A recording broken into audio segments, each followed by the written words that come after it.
Feel like you've been on the COVID-19 lockdown for far too long? Or are unable to make any plans for the weekend with your friends? Had travel plans even cancelled because of the pandemic? All these restrictions might have a lot of us frustrated and bored, but fear not. You can now explore the world right from the comfort, or rather, the safety of your homes. In this video, I will take you through a few fascinating options of exploring museums, World Heritage sites, and other projects you can be involved in online. Give yourself a break, explore, and learn more. Google Arts and Culture has worked with several museums and landmark destinations to put together virtual tours. You can access these on your laptops or even download the apps from the Google Play Store or Apple App Store.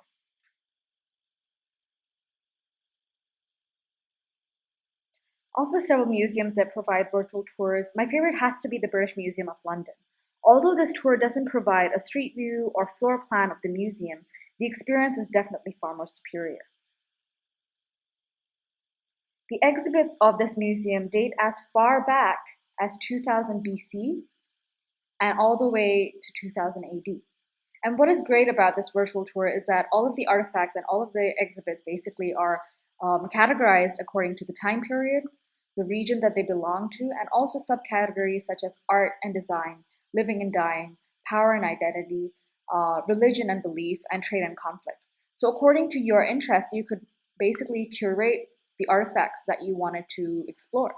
So if I wanted to look at power and identity in Asia, I would be able to narrow down to these artifacts that belong to that category and region.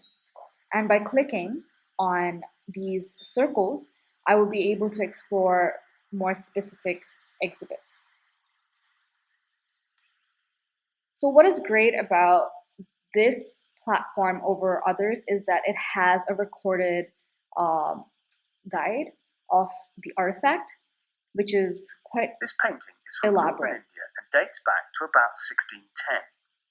It shows an encounter between a member of the Indian Mughal Empire elite and a holy man. So this is great for those of you who want to practice your language skills by listening, reading, and basically comprehending and learning even more about history around us. So all in all, this museum virtual tour is pretty great, and I would definitely recommend that you explore more because I definitely will be. When it comes to the Google Arts and Culture page on its own, or the app on its own, it in itself has so many different options to spark interest and exploration for so many different areas that we might, as individuals, be interested in. On this page, again, you could do virtual tours of and street tours of different regions, different monuments, beaches, and national parks even. You could also find or come across their different articles, explore Van Gogh's bedroom. There's an article on explaining contemporary art with emojis. There's also something referred to as experiments that you can find over here, which are quite cool. And I will go over one of them a little later. But for now, I think the street view explorations are my fascination. And here you can find the several museums or several different areas that you can explore, and you could quite literally search a place you want to visit or search a place you're interested in, and you'd be able to find relevant material for that. And you could go into that and look around,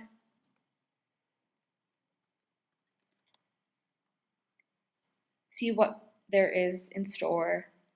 This is basically what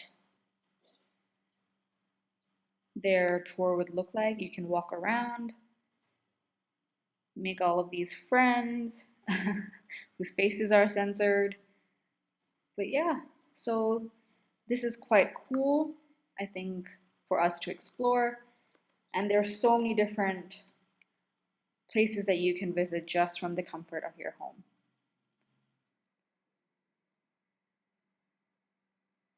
As mentioned before, Google has a bunch of experiments that people put together and are quite interesting to explore themselves. They have with regards to digital well-being, there's AI experiments, arts and culture experiments, augmented reality experiments, and so many different things that you can be a part of and contribute to and also explore yourselves.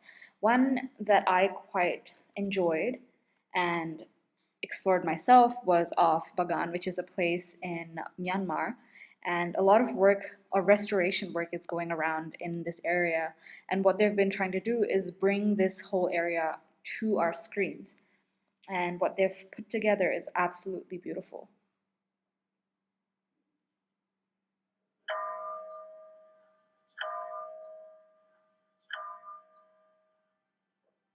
Bagan, an ancient city on the Irrawaddy River in Myanmar, was once home to over 3,000 Buddhist temples, stupas, and monasteries. Built between the 9th and 13th centuries on a seismic fault, many of the spectacular sites here have been damaged or destroyed by the earthquakes that rock the region. The years have taken a huge toll on those that remain. Some have been renovated, others have been rebuilt, but centuries' worth of local heritage has been lost forever.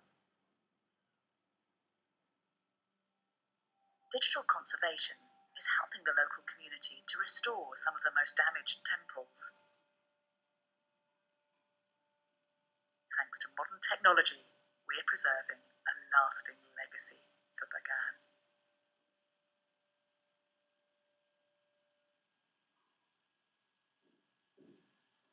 So what we can actually do is explore through that whole ancient site in Bagan, and go through the different temples that We're are there. approaching the Ananda Okjang, or Ananda Brick Monastery.